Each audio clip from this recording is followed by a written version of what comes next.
بسم الله الرحمن الرحيم.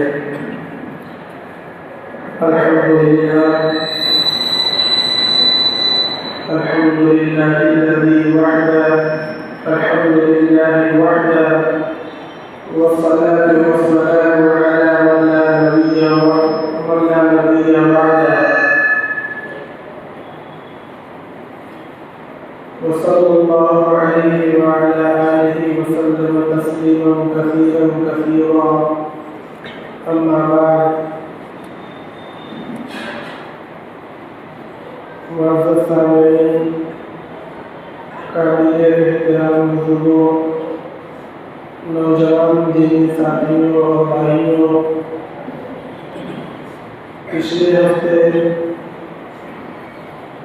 وضو کی فضیلت، باوضو رہنے کی ضرورت اور اس کی اہمیت پر کچھ باتیں بیان میں آئی تھی.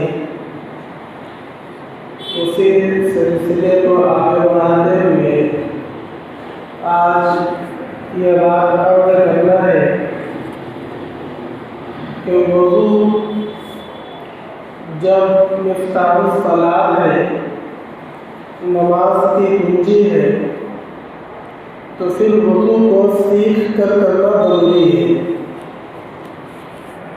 کچھ چیزیں وضو کے اندر اور کچھ چیزیں غسل کے اندر ایسی ہیں کہ اگر ان کی رعایت نہیں کی گئی تو وضو اور غسل صحیح نہیں ہوگا،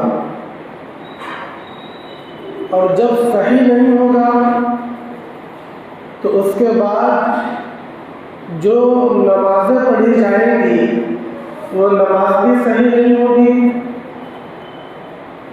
اور اگر اس وضو سے قرآن مجید کو چھویا گیا تو چھونا بھی صحیح نہیں ہوگا، اور اگر اس وضو سے طواف کیا گیا حج یا عمرے کا تو وہ طواف بھی صحیح نہیں ہوگا، اور بغیر وضو کے طواف کرنے سے دم واجب ہو جاتا ہے، دم واجب ہو جائے گا.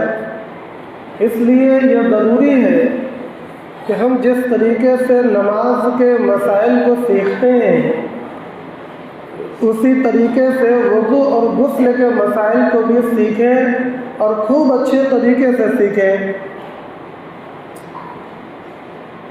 وضو کے اندر 4 چیزیں فرض ہیں، جس کو کہتے ہیں کہ وضو کے فرائض 4 ہیں. فرض اس چیز کو کہتے ہیں کہ اگر اس میں کمی کوتاہی ہوئی تو پھر وضو ہی نہیں ہوگا. نماز کے فرائض 6 ہیں، ان 6 فرض میں سے کسی ایک فرض میں بھی کمی ہو گئی تو نماز نہیں ہوگی. آپ پڑھ لیں، رکوع سجدہ کر لیں، قرات کر لیں، قاعدے میں بیٹھ کر سلام پھیر لیں، مگر وہ نماز ادا نہیں ہوگی. ابھی اس نماز کو ادا کرنا باقی رہ جائے گا. کیونکہ کیا چھوٹ گیا؟ نماز کا ایک فرض چھوٹ گیا، اس لیے نماز ہوگی ہی نہیں. اسی طریقے سے وضو ہے، وضو کے اندر 4 چیزیں فرض ہیں. ان 4 چیزوں میں سے ایک بھی چیز چھوٹ گئی یا وہ فرض مکمل طور سے ادا نہیں ہوا تو وہ وضو نہیں ہوگا، وضو ہوگا ہی نہیں. وہ 4 چیزیں کیا کیا فرض ہیں؟ نمبر 1، پورے چہرے کو دھونا،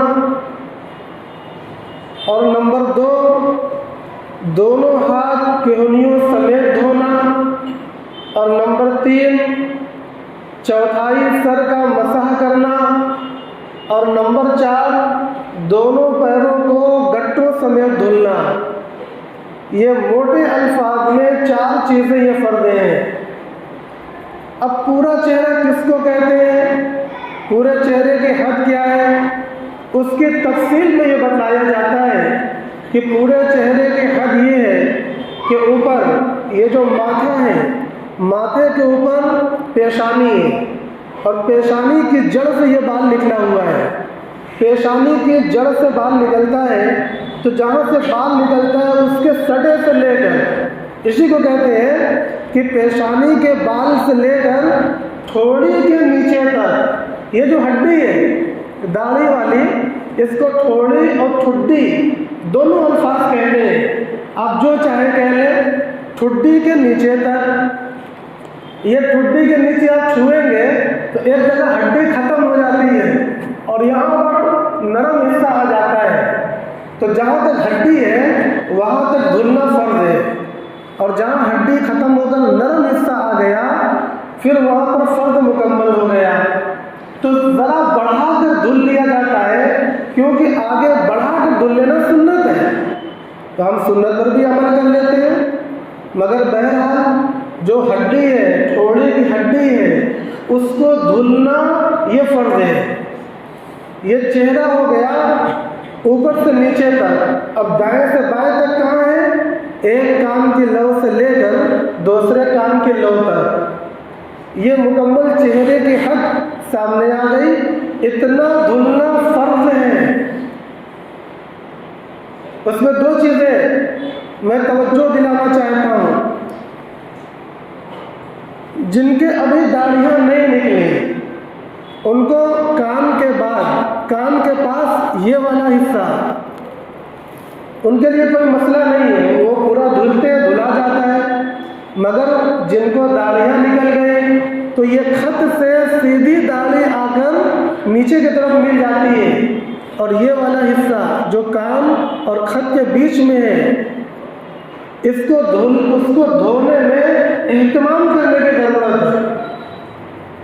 اگر ہم دھیان نہیں دیں گے، اہتمام نہیں کریں گے تو یہ والا حصہ ہو سکتا ہے کہ پانی نہ پہنچے.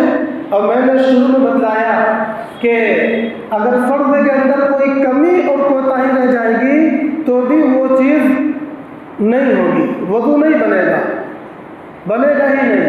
اگر اس وضو سے نماز پڑھا تو نماز ادا نہیں ہوئی. اس وضو سے اگر طواف کر لیا تو طواف ایسا ہوگا جس میں دم دینا واجب ہوگا، یعنی وہ طواف مکروہ ہوگا، طواف مکمل اور کامل نہیں ہوگا. یہ بتانا ہے کہ اس حصے کو بھی دھلنا یہ بھی فرضیت کے اندر آتا ہے. اور دوسری بات جو متوجہ کرنا ہے وہ یہ کہ دیکھیے دھلنا فرض ہے، پوچھنا فرض نہیں. ایک ہے دھلنا، دھونا، اور ایک مسح کرنا جس کو ہم نے اردو میں پوچھنا کہہ دیا. دھونے کا مفہوم میں یہ آتا ہے کہ پانی اس طریقے سے بہاوے کہ وہاں سے پانی بہہ کر ٹپکے. یہ دھونا کس کو بولیں گے؟ پانی اس طرح سے اس جگہ پر بہاوے کہ پانی بہہ کر ٹپک جائے، یعنی پانی وہاں سے بہے، اور بہنے کے بعد تو ٹپکے گئے. اس کو بولیں گے دھلنا. اور اگر صرف ایسا کرتے ہیں کہ پانی کو تھوڑا سا چہرے پر ڈال لیا اور باقی جو جگہ لگ رہا ہے کہ سوکھی ہے وہاں پر اپنے تر ہاتھ کو پھیر لیا، یہ دھلنا نہیں ہوا، یہ تو مسح کرنا ہو گیا. اور میں اسی بات کی طرف توجہ دلانا چاہتا ہوں کہ پورے چہرے کو دھلنا فرض ہے، نہ یہ کہ بعض حصے کو تو دھلا اور بعض کو بس ہاتھ پھیر لیا، مسح کر لیا، یہ بھی وضو نہیں بنے گا. لہذا عام طور سے مسجد کے وضو خانوں میں یہ دیکھنے میں آتا ہے کہ جن کو وضو کرنے کا ڈھنگ نہیں ہے وہ پانی یوں لیتے ہیں اور اپنے منہ کے پاس اس کو مارتے ہیں، ناک کے پاس مارتے ہیں اور اپنا چہرہ پورے یوں پھراتے ہیں، اپنا ہاتھ پورے چہرے پر پھرا کر اس کو زبردستی گیلا کرتے ہیں، مسح کرتے ہیں. بہت ممکن ہے کہ ان کا وضو ہوا ہی نہیں. کسی پر میں فتویٰ تو نہیں دے سکتا، کسی پر حکم نہیں لگا سکتا بلا وجہ. جب وہ پوچھنے آئے گا تب ان کو بتلایا جائے گا، کسی کو چھیڑا نہیں جائے گا، کسی کو نشانے پر نہیں لیا جائے گا. آپ بھی کسی کو نشانے پر نہ لیں. کسی پر اعتراض نہ کریں۔ اعتراض کرنے کا ایک طریقہ حضرت علی رضی اللہ تعالیٰ عنہ نے بتلایا۔ انہوں نے دیکھا ایک صاحب وضو کر رہے ہیں اور ان کا وضو درست نہیں ہے۔ اچھا وہ بڑے تھے، کس طرح ان کو سمجھاویں؟ تو حضرت علی رضی اللہ تعالیٰ عنہ نے ایک حکمت نکالی، ان کے پاس چلے گئے اور کہا حضرت میں ذرا آپ کے سامنے وضو کرنا چاہتا ہوں، آپ میرے وضو کی نگرانی فرما لیں، دیکھیں کیا میں صحیح وضو کرتا ہوں۔ اگر آپ میری تصحیح فرما دیں گے تو مجھے اطمینان ہو جائے گا۔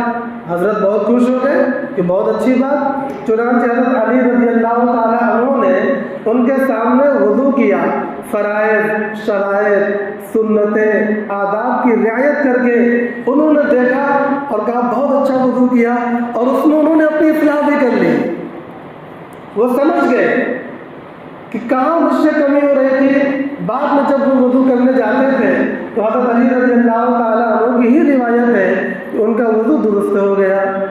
تو کسی کی اصلاح کرنے کا یہ بھی طریقہ ہوتا ہے، ہمیشہ اعتراض کر دینا اور ٹوک دینا یہ ضروری نہیں ہے، موقع محل کی بات ہے، یہ بھی استعمال کیا جا سکتا ہے۔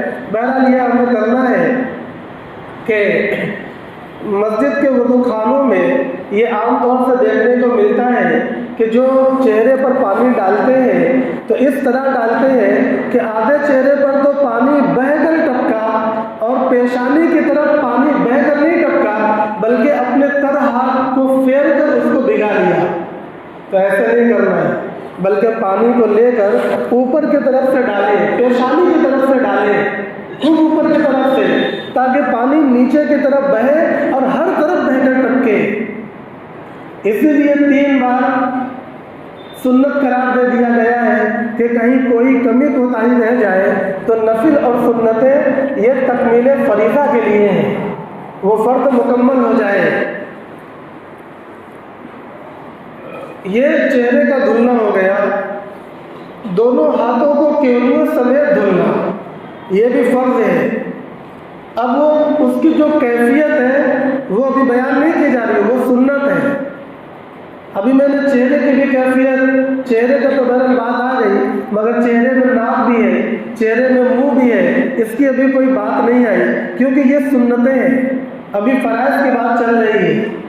دونوں ہاتھوں کو کیولیوں سمیت دھلنا، اگر دھلنے میں کچھ باقی رہ گیا کیولی کا حصہ، وضو ہوگا ہی نہیں، اس کے بعد نماز بھی نہیں ہوگی، اور طواف بھی کریں گے تو وہ طواف وہ ہوگا جس پر دم واجب ہوگا۔ کیولی کہاں ہے؟ اب ہاتھ کو یوں موڑ کر دیکھ لیں، کیولی مڑ جائے گی، کیولی اس کے ساتھ چلی جائے گی، یہ جو کلائی کے ساتھ، اور یہ جو بازو ہے جس کو ہم لوگ گجھا بھی بولتے ہیں یہ الگ ہے، یہ دھلنا فرض نہیں ہے، مگر کیولی یہ ہمارے کلائی کے ساتھ جڑی ہوئی ہے، وہ ایک ساتھ ہڈی ہے۔ لہذا آپ خود غور فرما لیں گھر جا کر کہ ہماری کیولی کہاں تک آتی ہے، جہاں تک آتی ہے وہاں تک دھلنا فرض ہے۔ اور اس کے بعد چوتھائی سر کا مسح کرنا۔ سر کا چوتھائی کیسے نکالا جائے گا؟ آپ سر کو آگے سے یوں چیر لیں، یہ آدھا آدھا ہو گیا، اور پھر کان کے پاس سے پکڑ کر یوں چیر لیں، یہ ایک چوتھائی ہو گیا۔ کم از کم چوتھائی سر کا مسح اگر کیا تو فرض ادا ہوا، اور اگر اس سے بھی کم کیا تو فرض ہی ادا نہیں ہوا۔ باقی سنت تو پورے سر کا مسح کرنا ہے، اسی لیے سنت ہے کہ فرض میں کوئی کمی اور کوتاہی باقی نہ رہ جائے۔ اس کے بعد دونوں پیر ٹخنوں سمیت دھلنا۔ ٹخنا کسے کہتے ہیں؟ ٹخنا کس ہڈی کو کہتے ہیں؟ جو یہ سانپ کی ہڈی ہے، سانپ کی ہڈی ہے، اس کے نیچے جہاں پر ختم ہوتی ہے وہ ہے ٹخنا۔ بعض لوگوں کو آپ دیکھیں گے اس کو ٹخنا کہتے ہیں، جہاں پر جوتے کا فیتا باندھا جاتا ہے اس کو ٹخنا کہتے ہیں، وہ ٹخنا نہیں ہے۔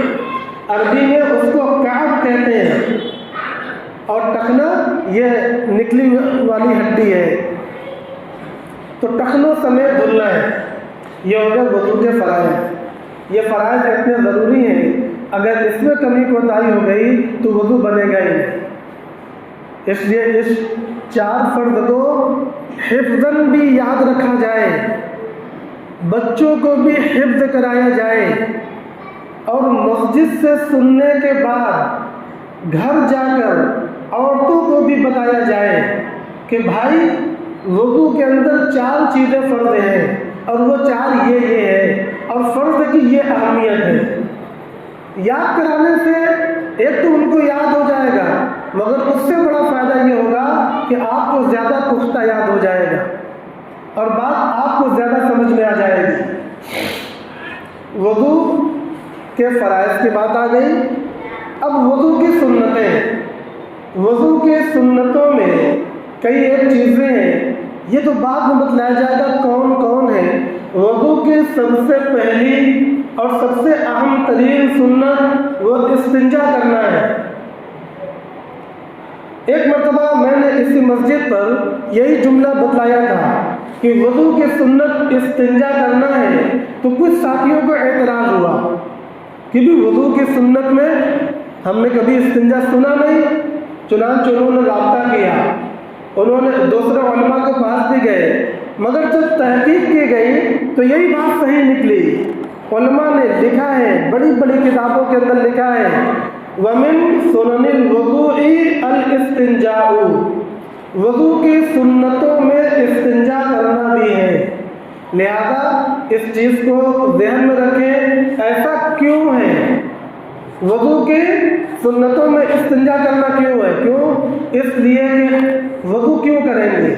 یا تو نماز پڑھنے کے لیے، یا تلاوت کرنے کے لیے، یا طواف کرنے کے لیے، اور کس کے لیے کریں گے؟ مجھے تو نہیں یاد آتا کہ اور کسی چیز کے لیے وضو فرض ہو، وضو واجب ہو، اور دوسری چیزوں کے لیے وضو سنت ہو سکتا ہے۔ ان 3 کام کے لیے وضو کریں گے۔ یہ تینوں کام ایسے ہیں کہ اگر کرنے والے کو پیشاب یا پاخانے کا دباؤ ہو، پیٹ پھول رہا ہو، تو اس کی تلاوت بھی مکروہ ہوگی۔ ایسی حالت میں نماز پڑھنا بھی مکروہ کہلاتا ہے، ایسی حالت میں طواف کرنا بھی مکروہ کہلاتا ہے۔ اس لیے ان عبادتوں کو دل جمعی کے ساتھ ادا کرنے کے لیے اور اطمینان قلب کے ساتھ ادا کرنے کے لیے یہ لازم ٹھہرا کہ آدمی اپنی بشری ضرورتوں سے بالکل فارغ ہو، وہ اپنے بدن کے اعتبار سے بالکل مطمئن ہو۔ اور اطمینان کب حاصل ہوگا؟ جب اس کو پیشاب پخانے کا تقاضا نہ ہو۔ اسی وجہ سے یہ کہا گیا کہ اگر کبھی بھوک بہت زیادہ لگی ہو، بے چینی کی حد تک بھوک لگی ہو، اور نماز کا وقت بھی حاضر ہو، تو اس میں پہلے کیا کریں گے؟ اگر ایسا لگتا ہے کہ ہم نماز میں مشغول ہو گئے اور تو بھوک کی وجہ سے نماز میں دل بھی نہیں لگ پائے گا، اگر اس بات کا اندیشہ اور خطرہ ہے تو پہلے کھانا کھا لیں، اس کے بعد جا کر نماز پڑھیں، ورنہ کیا ہوگا کہ نماز مکروہ ہوگی۔ اور اگر اتنا خطرہ نہیں ہے، اتنا تقاضا نہیں ہے، بلکہ ایسا ہے کہ ٹھیک ہے بعد میں بھی کھائیں گے، کوئی حرج کی بات نہیں ہے، اتنی بھوک تو برداشت کرتے ہی رہتے ہیں، اور نماز میں لگیں گے تو وہ بھی بھول جائیں گے، تب ایسی صورت میں پہلے نماز پڑھ لیں۔ اسی طریقے سے یہ استنجا والا مسئلہ بھی ہے، استنجا کرنا یہ وضو کی سنت ہے۔ اب استنجا کے اندر بذات خود بہت سے مسائل ہیں، ان مسائل کو سیکھنا بہت ضروری ہے۔ وہ مسائل کیا ہیں؟ نمبر 1 استبراء، نمبر 2 استنجا، نمبر 3 کس وقت کپڑے کو کھولیں، نمبر 4 کپڑا کھولنے سے پہلے کچھ پڑھنا، نمبر 5 استنجے سے فارغ ہونے کے بعد کے کچھ اعمال، کئی چیزیں ہیں، ان چیزوں کو سیکھنا اور سکھانا یہ بھی اسلام کی بنیادی تعلیمات میں شامل ہے۔ آپ فقہ کی کوئی بھی کتاب اٹھاویں، فقہ اسلامی کی، جس میں اسلامی طور طریقے، عبادت، معاملات، تمام چیزوں کا بیان ہے، اس میں استنجا کا بیان ضرور ہوگا۔ آپ حدیث مبارک کی کتاب اٹھاویں، بخاری شریف سے لے کر ابن ماجہ تک کوئی بھی کتاب اٹھا لے، جب کتاب شروع کریں گے، کوئی کتاب کتاب الایمان سے شروع ہوتی ہے، اور کوئی کتاب کتاب الصلاۃ سے شروع ہوتی ہے، کوئی کتاب کتاب الطہارت سے شروع ہوتی ہے۔ کتاب کسی چیز سے بھی شروع ہو، آگے پیچھے کہیں نہ کہیں جا کر آپ دیکھیں گے کہ استنجا کا بیان بھی ضرور آئے گا۔ لہذا استنجے کو سیکھنا ہے، بغیر سیکھے ہم اور آپ استنجے کو صحیح طور سے ادا نہیں کر پائیں گے۔ اس لیے استنجے کے آداب کو اور استنجے کے کچھ ضروری باتوں کو آج کے بیان میں ذکر کیا جائے گا۔ اس میں سب سے پہلی بات یہ ہے کہ جب آدمی استنجے کا ارادہ کرے اور استنجا کے لیے جائے، تو اگر ہو سکے بہتر یہ ہے کہ اپنے نماز پڑھنے والے کپڑے کو اتار لیں۔ مثلا ہم لوگ کرتا پاجامہ پہنے رہتے ہیں، تو بہتر یہ ہے، مستحب یہ ہے کہ کرتا پاجامہ کو اتار کر کمرے میں ٹانگ دیں، اور لنگی جس کو پہن کر صرف سونے کا کام کرتے ہیں، لنگی پہن کر استنجا خانے میں جائیں۔ وجہ یہ ہے کہ جب آدمی استنجا کرتا ہے تو دھلنے کے بعد دھلے کا جو جھوٹا پانی رہ جاتا ہے، اگرچہ وہ ناپاک تو نہیں ہے، مگر بہتر یہ ہے کہ نماز والے کپڑے میں اس کو بھی نہ لگنے دیا جائے، اس قدر پاکی اور صفائی کا اہتمام کیا جائے، یہ اعلیٰ درجہ ہے۔ اگر کوئی اس اعلیٰ درجہ پر عمل نہیں کرتا، ٹھیک ہے، کوئی ناجائز نہیں ہے، اس کے نیچے والا بھی جائز ہے، مگر یہ اعلیٰ اور افضل درجہ ہے۔ اور اگر صدری پہنا ہے، شیروانی پہنا ہے، جیکٹ پہنا ہے، شال ہو رہا ہے، تو آدمی اس کو تو ضرور نکال لیتا ہے۔ ذرا اور اہتمام کرے تو نماز کا کپڑا بھی نکال لینا مستحب ہے۔ جس وقت یہ کپڑا نکالے اس وقت بسم اللہ کر کے نکالے، یہ سنت ہے۔ استنجا جانے سے پہلے کپڑا نکالنا اور کپڑا نکالنے کے وقت بسم اللہ کر کے کپڑا نکالنا، یہ سنت ہے۔ کیوں؟ وجہ یہ ہے کہ آدمی کے آس پاس ہر وقت جن جنات اور شیاطین ہیں، وہ بھی ہماری اسی دنیا میں رہتے ہیں، ہمارے آس پاس ہیں، ہم جو کچھ بھی کرتے ہیں وہ اسے دیکھتے رہتے ہیں۔ لہذا جب ہم کپڑا نکالتے ہیں اس وقت بھی جنات اور شیاطین کی نظریں ہمارے اوپر پڑتی ہیں، وہ ہمارے بدن کو دیکھتے ہیں۔ بدن جب دیکھتے ہیں، اب کپڑا اتارنے میں، نکالنے میں کچھ شرمگاہ کھل جائے، کچھ اونچ نیچ ہو جائے، اس کے حفاظت کے لیے شریعت نے ہم کو یہ بتلایا کہ بسم اللہ کر کے کپڑا نکالا جائے۔ اس سے کیا فرق پڑے گا؟ یہ بسم اللہ عام ہو جاتی ہے انسان کی شرمگاہ اور جنات اور شیاطین کی آنکھ کے درمیان، یعنی اگر ہم بسم اللہ کر کے اتارتے ہیں وہ دیکھیں گے تب بھی نظر نہیں آئے گا۔ جیسے ایک انسان کے لیے دوسرے انسان پر کپڑا کا ہونا پڑتا ہے کہ نہیں ہے؟ ہم آپ کو دیکھ تو رہے ہیں لیکن آپ کا بدن ہم کو نہیں دکھ رہا، آپ کا کوئی حصہ ہم کو نہیں دکھ رہا سوائے چہرے کے۔ کیونکہ اللہ نے جو بنایا ہے وہ یہ بنایا کہ اگر آپ کپڑا لٹکا لیں گے تو ہم کو کچھ دکھے گا نہیں، ٹھیک؟ اسی طریقے سے اللہ نے یہ بنایا ہے کہ اگر ہم بسم اللہ پڑھ لیں گے تو جنات اور شیاطین کو کچھ دکھے گا نہیں۔ بات سمجھ میں آ گئی؟ بات عقل میں آ گئی؟ اس کو غیر مقلدین تسلیم نہیں کرتے، مگر ان کے تسلیم نہ کرنے سے مسئلہ نہیں بدلتا۔ تسلیم نہ کرنا بعض مرتبہ کم عقلی کی وجہ سے بھی ہو سکتا ہے، اور تسلیم نہ کرنا کم علمی کی وجہ سے بھی ہو سکتا ہے، اور تسلیم نہ کرنا کج فہمی کی وجہ سے بھی ہو سکتا ہے۔ کم علمی، کم فہمی، کج فہمی، جہالت، یہ اس جگہ پر کام کرتی ہے جس جگہ ہم شریعت کو چھوڑ کر اپنے دماغ سے سمجھنے کی کوشش کرتے ہیں۔ مگر جب کوئی بندہ اللہ کے رسول کی بات کو لے لیتا ہے شریعت کی بات کو لے کر عمل کرتا ہے تو اس کے لیے خیر ہی خیر ہے. پھر وہاں نہ جہالت کا سوال ہے، نہ کم فہمی نہ کش فہمی کا سوال ہے. اگر اس کو سمجھ میں آتا ہے تب بھی فائدہ ہے، اور سمجھ میں نہیں آتا عمل کرتا ہے تب بھی فائدہ ہے. لہذا فائدہ تو سراسر عمل کرنے میں ہے، نہ کہ بحث کرنے میں. تو پہلی بات میں نے جو سمجھائی استنجا کی سنت وہ کپڑے کا نکالنا، اور کپڑا نکالنے کے وقت بسم اللہ کا پڑھنا ہے. اور اس کا یہ فائدہ ہے، یہ بہت عام ترین فائدہ ہے. میں آپ کو یہ بتلاؤں، عام طور سے دیکھا جاتا ہے گھروں میں نوجوانوں کو، خصوصاً بچیوں کو مرگیاں پڑنے لگتی ہیں، دورے پڑنے لگتے ہیں، وہ بے ہوش رہنے لگتی ہیں، دانت لگتے ہیں.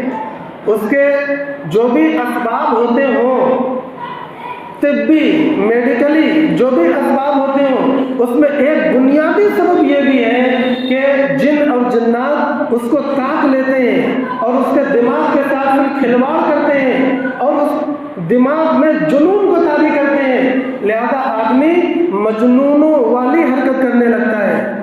آپ جانتے ہیں مجنون، آدمی کہتا ہے مجنون ہو گیا. مجنون کس سے بنا ہے؟ مجنون کا لفظ بنا ہے جن سے.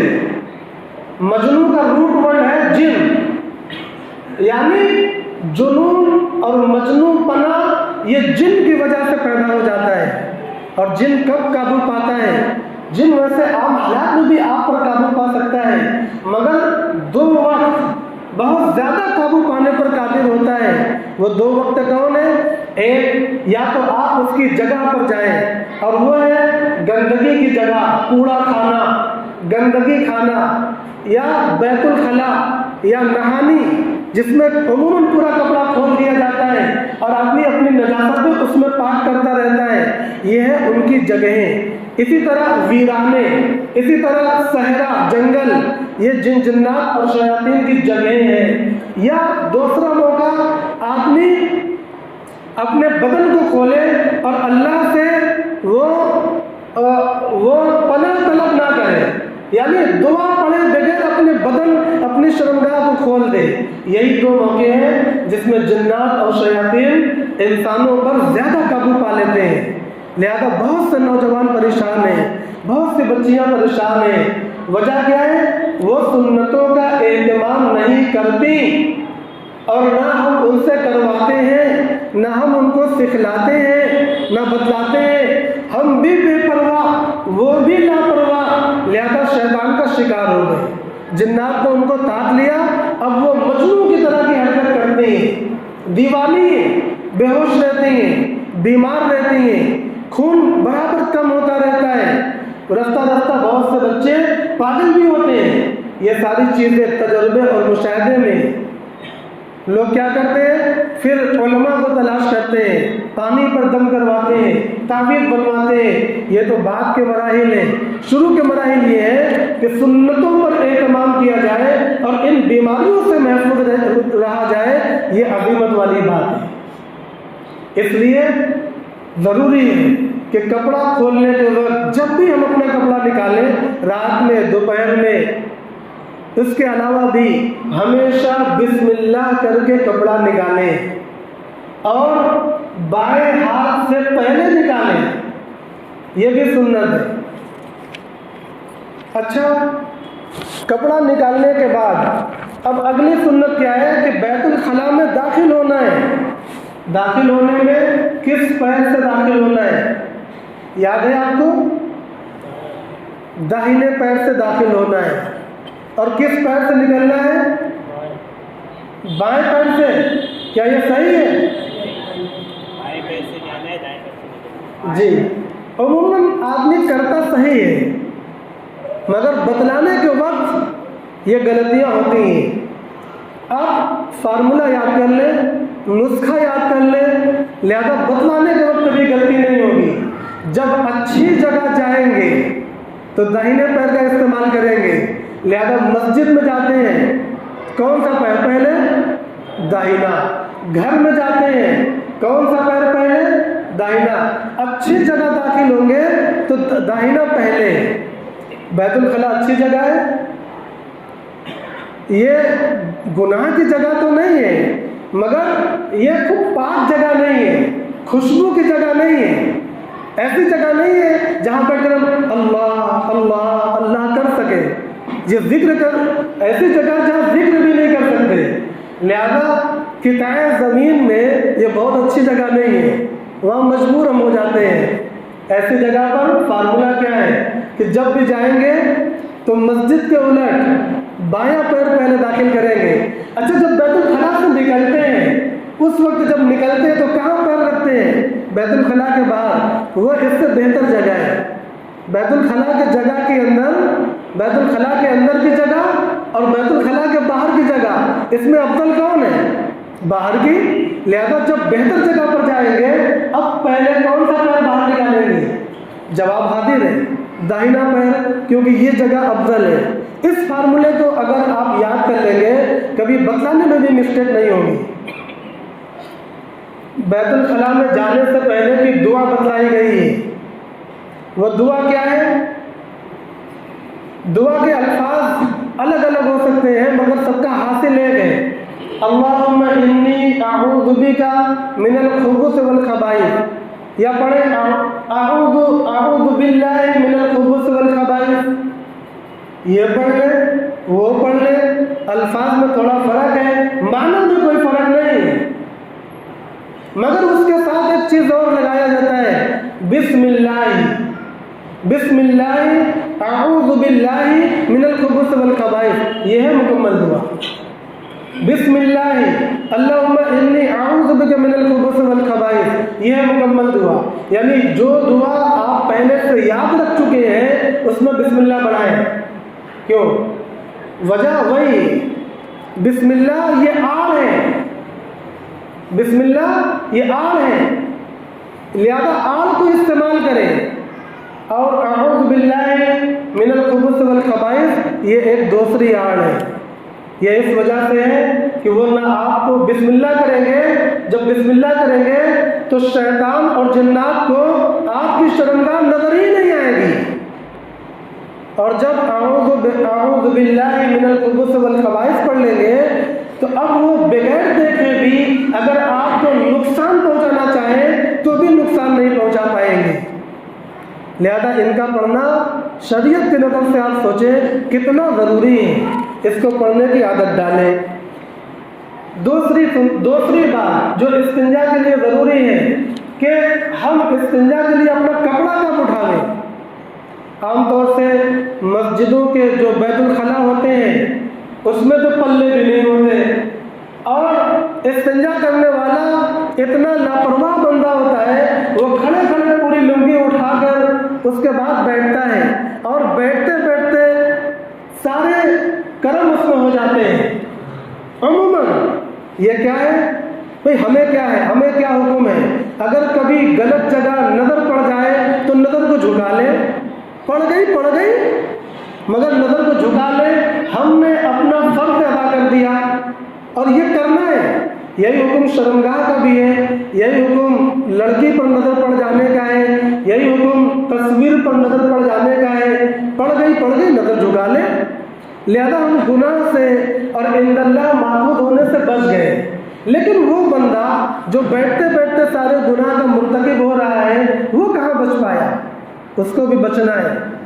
لہذا اس چیز کو سمجھنا ہے کہ ہم کپڑے کو کب اٹھائیں گے، لنگی کب اٹھائیں گے؟ کھڑے ہو کر نہیں، بیٹھنے کے بعد لنگی اٹھے گی۔ آپ کہیں گے بیٹھنے کے بعد کیسے اٹھے گی؟ اس کا طریقہ ہے۔ اگر ہمیں آپ کو ڈھنگ نہیں ہے تو ہمیں ڈھنگ سیکھنے کی ضرورت ہے، مگر یہ یاد رکھیں بیٹھنے کے بعد لنگی کھلے گی۔ پائجامہ کھول کے ایسا نہیں کہ پہلے سرکا لیں گے تب بیٹھیں گے، نہیں، بیٹھنے کے بعد اب اس کو کھول کر استنجا کیا جائے گا۔ بہت سے لوگ کیا کرتے ہیں کہ پوری لنگی اٹھا لیتے ہیں اور انڈرویئر پوری دکھتی ہے، یعنی پوری، اور اس میں استنجا کرتے ہیں، وہ سمجھتے ہیں بہت بڑی پاکی حاصل کر رہے ہیں۔ یہ انڈرویئر ایسی چیز نہیں ہے جو پبلک کی جگہ پر آپ دکھاتے پھریں، لہذا اس کی بھی بالکل اجازت نہیں ہے، یہ بھی ناجائز امر ہے۔ اور بہتر بات تو یہ ہے کہ ہر مسجد میں، بیت الخلا میں، استنجا خانے میں پلے کو لگوایا جائے، یہ ضروری ہے، تاکہ اگر لاپرواہ آدمی بھی گھسے وہ بھی گناہ سے بچ پائے اور ہم بھی گناہ سے بچ پائے۔ اپنے گھر کے اندر بھی، اپنے بند بیت الخلا کے اندر بھی استنجا کے لیے وہی طریقہ استعمال کرے جو یہ مسجد کے اندر بتلایا جا رہا ہے۔ آپ یہ یاد رکھیں، آخری بات جو آج میں بتا رہا ہوں اس بات کو یاد رکھیں، تنہائی کے اندر بھی شرمگاہ کو کھولنا جائز نہیں۔ لہذا بستروں میں جاتے ہیں، اس اندھیرا بھی ہے اور تنہائی بھی ہے، ہم یہ چاہیں کہ پورا کھول کر سو جائیں غیر مسلموں کی طرح، یہ جائز نہیں۔ کیوں؟ کیونکہ آپ تنہا نہیں ہیں، یہاں جنات بھی ہیں، وہاں شیطان بھی ہیں، اور یہ اندھیرا آپ کے لیے، ان کے لیے نہیں ہے، ان کو سب دکھ رہا ہے۔ لہذا بسم اللہ بھی کریں اور عام حالات میں، کمروں میں، اندھیروں میں، تنہائیوں میں بلا ضرورت شدیدہ شرمگاہوں کو کھولنے سے حد الامکان پرہیز کیا کریں۔ وآخر دعوانا الحمدللہ رب العالمین۔